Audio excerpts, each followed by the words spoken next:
قرآن پاک کو خود قرآن بھی کہا گیا اور اس کو کتاب اللہ بھی کہا گیا. کتاب اللہ یعنی اللہ کی کتاب، اور اللہ کی کتاب قرآن پاک. قرآن اس کتاب اللہ کو کہتے ہیں. تو قرآن اس کا نام اس لیے رکھا گیا ہے، ایک تو خود قرآن پاک میں ہی اللہ نے اس اپنے کلام کا نام قرآن رکھا، اور اس کو قرآن اس اعتبار سے، اس معنوی اعتبار سے بھی کہا جاتا ہے کہ قرآن کا لفظ عربی میں دو جگہوں سے بنتا ہے، دو معانی میں استعمال ہوتا ہے. یا تو یہ مقروفن سے ہوتا ہے، تو اس کا مطلب ہوتا ہے قرآن وہ کتاب ہے جو سب سے زیادہ پڑھی جاتی ہے، اور یہ انڈرسٹوڈ حقیقت ہے، یونیورسل حقیقت ہے، یونیورسل ٹروتھ ہے کہ جتنا قرآن پڑھا جاتا ہے کائنات میں کوئی کتاب بھی اتنی نہیں پڑھی جاتی.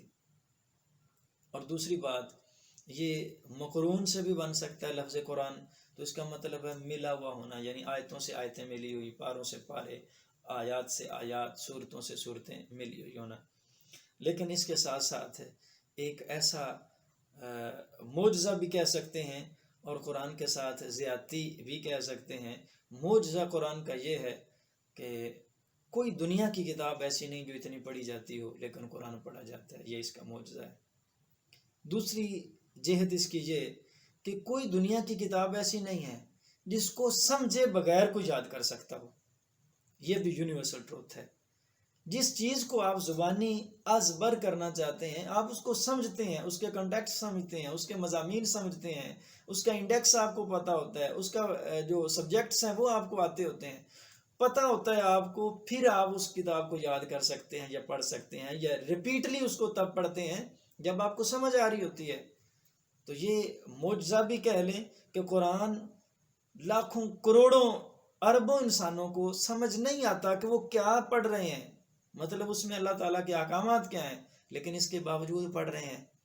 یہ اس کا معجزہ کہہ لیں.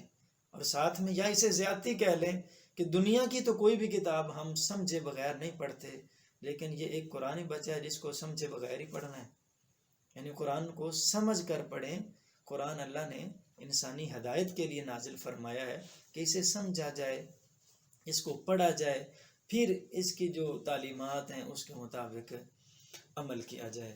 تو تمام کتب آسمانیہ میں، کتب سماویہ میں قرآن محفوظ ترین کتاب ہے، چونکہ اللہ تعالیٰ کا فرمان ہے انا نحن نزلنا الذکر وانا لہ لحافظون، اس ذکر کو ہم نے ہی نازل کیا ہے اور ہم اس کی حفاظت کرنے والے ہیں.